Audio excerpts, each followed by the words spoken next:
Class 11-এর accountancy আমরা accounts from incomplete records part B থেকে এই চ্যাপ্টারটা স্টার্ট করেছি।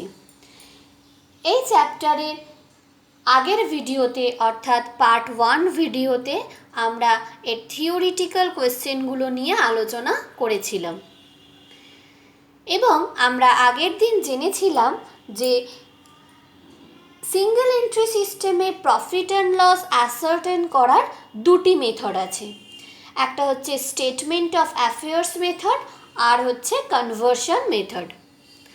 আজকে আমাদের এই অ্যাকাউন্টস ফ্রম ইনকমপ্লিট রেকর্ডস মানে অসম্পূর্ণ তথ্যাদি থেকে হিসাবসমূহ এই চ্যাপ্টারের পার্ট 2 ভিডিওতে আমরা স্টেটমেন্ট অফ অ্যাফেয়ার্স মেথড নিয়ে আলোচনা করব। অর্থাৎ স্টেটমেন্ট অফ অ্যাফেয়ার্স মেথডে কিভাবে প্রফিট অ্যান্ড লস ক্যালকুলেট করতে হয় সেটা আজকে আমরা জেনে নেব। তাহলে প্রথমেই আমরা এর প্রোফর্মাটা দেখে নিই। দেখো, এখানে প্রথমে আমাদের একটা স্টেটমেন্ট অফ অ্যাফেয়ার্স বানাতে হয়। স্টেটমেন্ট অফ অ্যাফেয়ার্স আমরা পড়েছিলাম যে এটি হচ্ছে ব্যালেন্স শিটেরই অনুরূপ। তাই ব্যালেন্স শিটের ছক কী হয়, প্রথমে লেফট সাইডে liability, opening date, closing date এবং asset, opening date, closing date. উপরে আমরা লিখে নিই in the books of dot dot, তার নিচে statement of affairs as on dot dot. Liability সাইডে আমাদের যা যা লায়াবিলিটি থাকবে অঙ্কে সেগুলো আমরা লিখি, যেমন bank or other loan, sundry creditors, bills payable, outstanding expense, pre receive incomes or incomes receive in advance, bank overdraft, other liabilities. এবং সেমভাবে আমরা অ্যাসেট দিকে অ্যাসেটগুলো লিখি। প্রথমে ইনট্যাঞ্জিবল অ্যাসেটস মানে গুডউইল, ট্রেডমার্ক, পেটেন্টস, তারপর ট্যাঞ্জিবল অ্যাসেট, ফিক্সড অ্যাসেটের আন্ডারে ট্যাঞ্জিবল অ্যাসেট যেগুলো land and building, plant machinery, furniture, fixtures, তারপর ইনভেস্টমেন্ট, তারপর কারেন্ট অ্যাসেটগুলো অর্থাৎ sundry debtors, bills receivable, stock in trade, cash in hand, cash at bank, prepaid expense, accrued income, other assets. এটা যে ডিফারেন্সটা হয় সেটা হচ্ছে ক্যাপিটাল। আমাদের এখান থেকে অর্থাৎ স্টেটমেন্ট অফ অ্যাফেয়ার্স থেকে এই ক্যাপিটালটাই ক্যালকুলেট করতে হয়, যেটা access of asset over liabilities. তাহলে আমাদের অ্যাসেট সাইড আমরা আগে যোগ করব, করে যে ব্যালেন্সটা আমরা পাবো লায়াবিলিটি দিকে, লায়াবিলিটি দিকে যেটা শর্ট হবে, যেটা শর্টেজ হবে, সেটা ক্যাপিটাল। তাহলে এইভাবে আমরা প্রথমে একটা স্টেটমেন্ট অফ অ্যাফেয়ার্স ক্যালকুলেট করব। এরপর আমাদের প্রফিট অ্যান্ড লস ক্যালকুলেট করতে হয়। তাহলে যখন আমরা প্রফিট অ্যান্ড লস ক্যালকুলেট করব তখন আমাদের কিভাবে প্রোফর্মাটা হবে, প্রথমে হচ্ছে ক্যাপিটাল অ্যাট দ্য এন্ড মানে যে ক্লোজিং ক্যাপিটাল, যেটা আমরা কিন্তু স্টেটমেন্ট অফ অ্যাফেয়ার্স থেকে ক্যালকুলেট করলাম, সেই capital at the end add, তার সাথে আমরা অ্যাড করব ড্রয়িংস ডিউরিং দ্য ইয়ার, এবং এই ড্রয়িংস বোথ ইন কাইন্ড এবং ইন ক্যাশ দুটোই হয়। এর থেকে লেস করব further capital introduce during the year, যদি কোনো ফার্দার ক্যাপিটাল থাকে সেটা, আর less capital in the beginning, এই ক্যাপিটালটাও আমরা স্টেটমেন্ট অফ অ্যাফেয়ার্স থেকেই পেলাম। তাহলে এই যে ক্যাপিটাল অ্যাট দ্য এন্ড আর ক্যাপিটাল ইন দ্য বিগিনিং, এই দুটো পাবার জন্যই আমাদের কিন্তু ওই প্রথম যে স্টেটমেন্ট অফ অ্যাফেয়ার্স ক্যালকুলেট করতে হয়, ওটা অ্যাকচুয়ালি এই দুটো পাওয়ার জন্য করতে হয়। তাই ওটাকে আমরা ওয়ার্কিংসও বলতে পারি, কিন্তু আমরা ওয়ার্কিংস বলে লিখব না, আমরা প্রথমেই স্টেটমেন্ট অফ অ্যাফেয়ার্স করে নিয়ে তারপরে প্রফিট অ্যান্ড লস করব।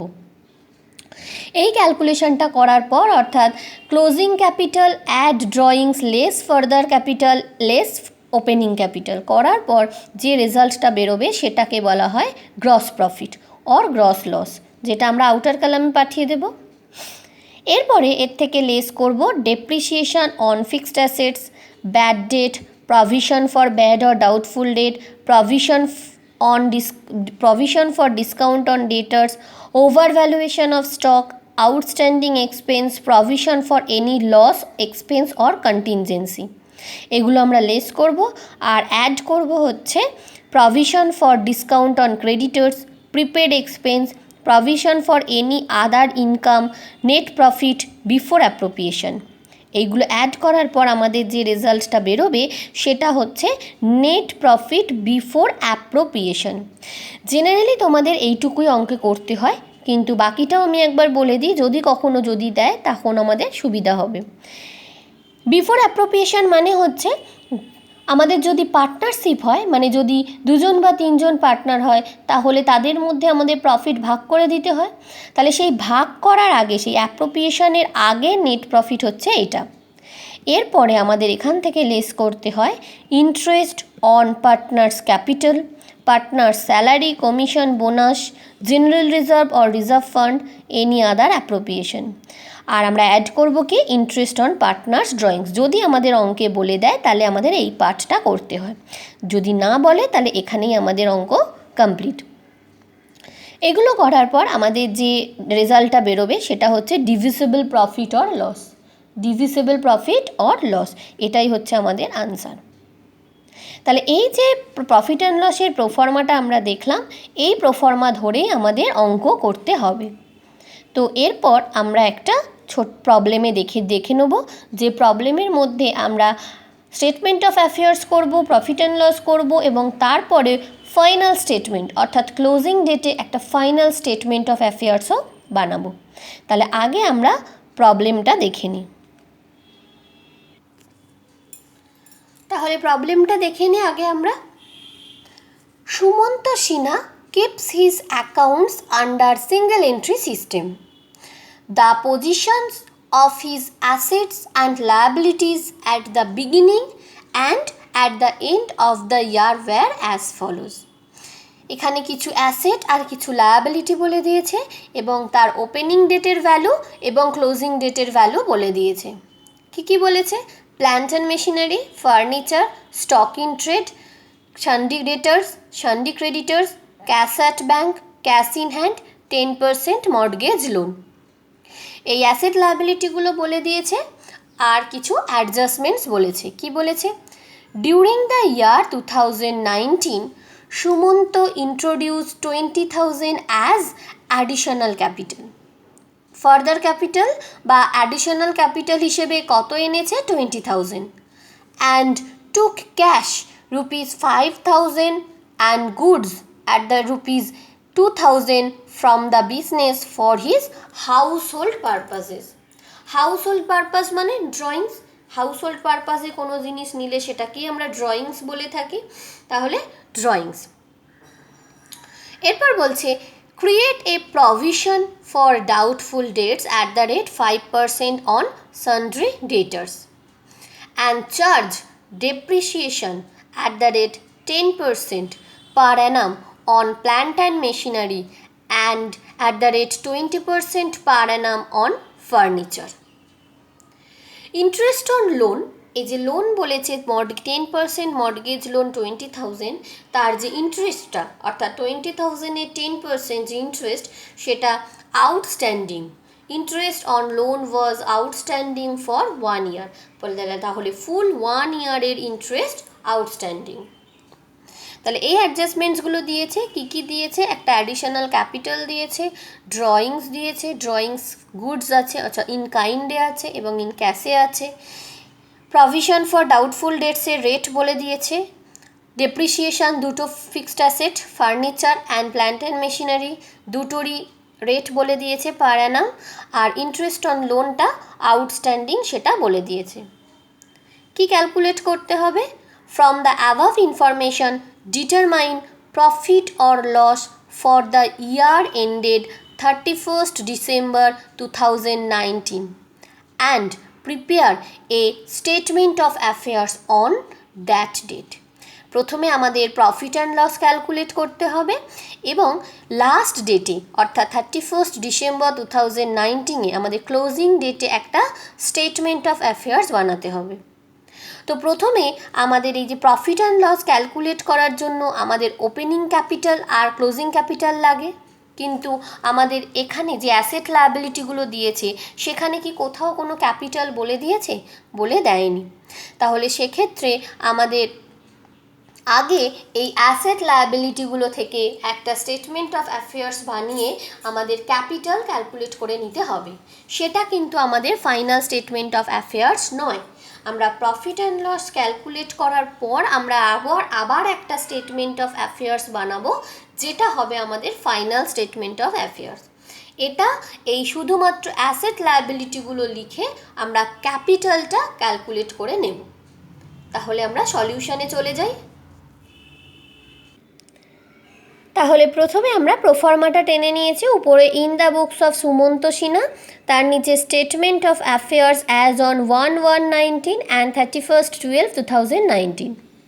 লায়াবিলিটিস আমরা ওপেনিং ডেট আর ক্লোজিং ডেট জানি, তাই 1/1/19 আর 31/12/2019। এদিকে অ্যাসেট এবং দুটো ওপেনিং আর ক্লোজিং ডেটটা দিয়ে দিয়েছি। এবার আমরা অঙ্ক থেকে যা যা আমাদের অ্যাসেট আর লায়াবিলিটি ছিল সেগুলো বসিয়ে দিলাম। দেখো এখানে দেখে নাও। প্রথমে প্ল্যান্ট অ্যান্ড মেশিনারি 40,000, 50,000, ফার্নিচার 16,000, 12,000। দেখো আমরা বসিয়ে দিয়েছি। প্ল্যান্ট অ্যান্ড মেশিনারি অ্যাসেট দিকে 40,000, 50,000, furniture 16,000, 12,000। Next stock in trade ওপেনিংয়ে ছিল 24,000 এবং ক্লোজিংয়ে ছিল 30,000। সানডে ডেটার্স 30,000 আর 36,000 বসিয়ে দিয়েছি স্টক আর ডেটার্স। নেক্সট কী ছিল? Sunday creditors. আমাদের সানডে ক্রেডিটার্স লায়াবিলিটি, তাই সানডে ক্রেডিটার্স আমরা লায়াবিলিটি দিকে বসিয়ে দিয়েছি। ওপেনিং ডেটে 20,000 এবং ক্লোজিং ডেটে 25,000। Next cash at bank and cash in hand, এটা আমাদের দুটোই অ্যাসেট, তাই আমি অ্যাসেট দিকে বসিয়ে দিয়েছি। আর লাস্ট হচ্ছে 10% মর্টগেজ লোন। 10% মর্টগেজ লোন আমাদের লায়াবিলিটি, তাই এটাও আমরা লায়াবিলিটি দিকে বসিয়ে দিয়েছি। এরপর আমরা অ্যাসেটটা যোগ করে নিয়েছি। দেখো ওপেনিং ডেটের টোটাল হয়েছে 1,25,000 এবং ক্লোজিং ডেটের টোটাল হয়েছে 1,47,000। আমরা ব্যালেন্স করেছি। দেখো ওপেনিং ডেটে ব্যালেন্স হয়েছে 85,000 আর ক্লোজিং ডেটের ব্যালেন্স হয়েছে 1,02,000। তাহলে এটাই হচ্ছে আমাদের ক্যাপিটাল, যেটা হচ্ছে আমাদের ব্যালেন্সিং ফিগার থেকে বেরোলো। এবং নিচে আমরা লিখে দেবো access of asset over liabilities. আমরা অ্যাসেট থেকে লায়াবিলিটি যেটা বেশি হয়েছে, লায়াবিলিটির থেকে অ্যাসেট যেটা এক্সেস হয়েছে, সেটাই হচ্ছে আমাদের ক্যাপিটাল। তাহলে এটা আমরা ওয়ার্কিংস হিসেবে করে নিলাম। এরপরে আমরা প্রফিট অ্যান্ড লসটা দেখে নেব। আমরা প্রোফর্মাই মাত্র দেখলাম। জাস্ট প্রোফর্মা যদি তোমাদের ভালো করে মনে থাকে তাহলে অঙ্ক কিন্তু একদমই ইজি। শুধু প্রোফর্মা অনুযায়ী আমরা প্রোফর্মায় ভ্যালু বসালেই অঙ্ক কমপ্লিট। আমরা উপরে লিখে নিলাম statement of profit and loss for the year ended on 31/12/2019। প্রথমে কী ছিল প্রোফর্মায়? ক্যাপিটাল অ্যাট দ্য এন্ড মানে ক্লোজিং ক্যাপিটাল। দেখো আমাদের ক্লোজিং ক্যাপিটাল কত বেরিয়েছে? 1,02,000। আমি 1,02,000টা নিয়েছি। নেক্সট অ্যাড হচ্ছে ড্রয়িংস। ড্রয়িংস দেখো অঙ্কে দুটো বলেছিল, একটা ক্যাশে বলেছিল 5,000 আর গুডস বলেছিল 2,000, অর্থাৎ গুডস মানে ইন কাইন্ড। তাহলে আমরা অ্যাড ড্রয়িংস লিখে ইন কাইন্ডে 2,000 আর ইন ক্যাশে হচ্ছে 5,000 লিখে হচ্ছে 7,000 বসালাম। অ্যাড করে নিয়েছি 1,09,000। এর থেকে লেস হবে further capital introduce. Further capital introduce কত ছিল? 20,000, আমি লেস করেছি। লেস ওপেনিং ক্যাপিটাল আমাদের অঙ্ক থেকে বেরিয়েছে 85,000, তাহলে 85,000 লেস করেছি। করে আমাদের যে 4,000 বেরোলো এটাকে আমরা বলবো গ্রস প্রফিট। এটা হচ্ছে আমাদের গ্রস প্রফিট। তাহলে closing capital add drawings less further capital less opening capital. এই ফর্মুলাটা আমরা থিওরি পার্টেও একবার পড়েছিলাম এবং তখন বলেছিলাম যে অঙ্ক করার সময় আমাদের এই কনসেপ্টটা ক্লিয়ার হবে। এই ফর্মুলাটা কিন্তু মনে রাখতে হবে যে গ্রস প্রফিট কিভাবে ক্যালকুলেট করা হয়, কারণ এটার থেকে 1 মার্কসের কোশ্চেনও যেমন আসে, শুধু ফর্মুলাটাও জানতে চায়, আবার কিছু ভ্যালু দিয়ে দিয়ে গ্রস প্রফিটও ক্যালকুলেট করতে বলে ফর 1 মার্কস কোশ্চেন। এরপরে আমাদের কি ছিল? আমাদের একটা প্রভিশন ছিল। দেখো সানডে ডেটার্সের ওপর 5%। আমাদের সানডে ডেটার্স কত ছিল? ক্লোজিংয়ের ওপর হবে 36,000। তার মানে প্রভিশন 36,000-এর 5% মানে 1,800। তাহলে সেটা আমরা লেস করেছি। Less provision for doubtful debts 36,000-এর 5% 1,800, 1,800। এরপরে কি ছিল? ডেপ্রিসিয়েশন ছিল। প্ল্যান্ট অ্যান্ড মেশিনারির ওপর 10% আর ফার্নিচারের ওপর 20%। কিন্তু ভ্যালুগুলো লক্ষ্য করো। ডেপ্রিসিয়েশন ওপেনিং প্ল্যান্ট অ্যান্ড মেশিনারির ওপেনিং ডেটে ভ্যালু ছিল 40,000 এবং ক্লোজিং ডেটে 50,000।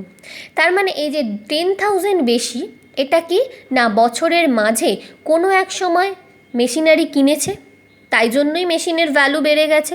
তাই 40,000 আর 50,000 মাঝে যে 10,000-এর ডিফারেন্স, সেটা আমরা ধরে নেব বছরের মাঝে কোনো এক সময় সেটা কিনেছে।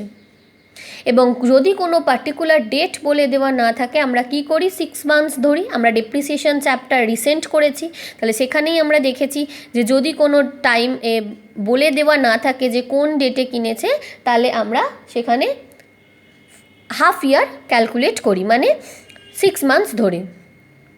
আর ফার্নিচারের ক্ষেত্রে দেখো, প্রথমে ছিল 16,000 এবং ক্লোজিং ডেটে গিয়ে 12,000 হয়ে গেছে, তার মানে ভ্যালু কমে গেছে। ভ্যালু কমে যাওয়া মানে নিশ্চয়ই কোনো ফার্নিচার বছরের মাঝখানে সেল করে দিয়েছে। তাহলে এইভাবে এই দুটো ডেপ্রিসিয়েশন আমরা একটু ওয়ার্কিংসে করে নেব। তাহলে দেখো আমি এখানে ওয়ার্কিংস করেছি। ডেপ্রিসিয়েশন অন প্ল্যান্ট অ্যান্ড মেশিনারির ক্ষেত্রে ওপেনিং ডেটের যে 40,000 ভ্যালু ছিল, সেই মেশিনারিটা আমাদের বিজনেসে সারা বছর ছিল, কারণ কোথাও সেল করেনি। তাই 40,000-এর 10% 4,000।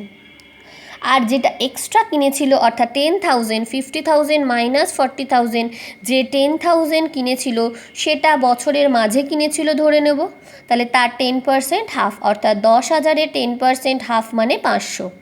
তাহলে total plant and machinery depreciation হলো 4,500, সেটাই আমি বসিয়ে দিয়েছি 4,500।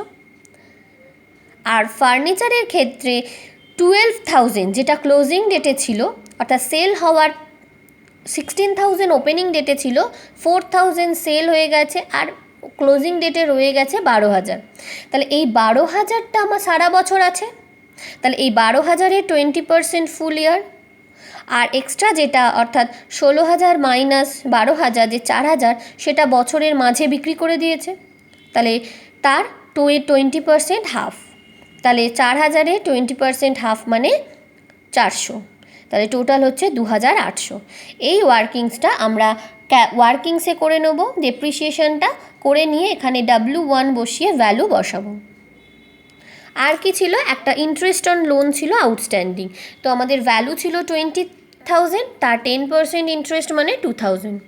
তাহলে আমি টোটাল যোগ করে নিয়েছি। আমাদের প্রভিশন হয়েছিল 1,800, ডেপ্রিসিয়েশন 4,500 আর 2,800, আর ইন্টারেস্ট অন লোন 2,000। টোটাল যোগ করে দেখো 11,100। আর আমাদের গ্রস প্রফিট কত হয়েছিল 4,000। তাহলে 4,000 থেকে 11,100 লেস করলে আমাদের কিন্তু মাইনাসে আসে, মাইনাস 7,100। তাহলে মাইনাসে এসছে মানে সেটা কিন্তু নেট লস। আমাদের এখান থেকে প্রফিট বা লস যে ক্যালকুলেট আমরা করছি, সেখানে আমাদের লস বেরিয়েছে। আমরা কিন্তু এখানে মাইনাস হয়েছে বলে কখনোই মাইনাস সাইন দেব না, কারণ আমরা এখানে নেট লস লিখছি। নেট লস লিখবো আবার মাইনাস সাইন দেব, তাহলে কিন্তু মাইনাসে মাইনাসে প্লাস বোঝায়।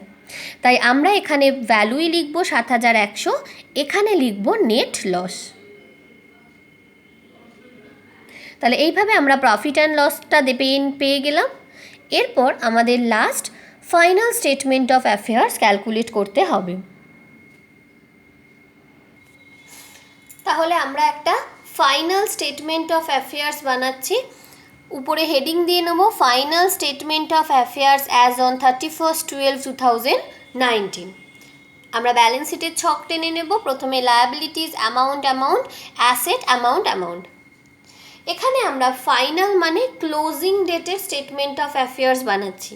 তাহলে আমরা যে অ্যাসেট এবং লায়াবিলিটিগুলো নেব, সেগুলো কিন্তু শুধুমাত্র ক্লোজিং ডেটের ভ্যালুগুলো নিয়েই আমরা এই স্টেটমেন্ট অফ অ্যাফেয়ার্সটা বানাবো। তাহলে প্রথমে আমরা অ্যাসেট দিকটা দেখে নিই। আমাদের অ্যাসেটে তোমরা অঙ্কে লক্ষ্য করবে, অ্যাসেটে প্ল্যান্ট অ্যান্ড মেশিনারির ক্লোজিং ভ্যালু ছিল 50,000 এবং তার থেকে আমরা ডেপ্রিসিয়েশন লেস করি। আমরা ব্যালেন্স শিট করেছি, আমরা receive payments account, non income expenditure অ্যাকাউন্টের পর অর্থাৎ নন প্রফিট সিকিং কনসার্নে ব্যালেন্স শিট করেছি।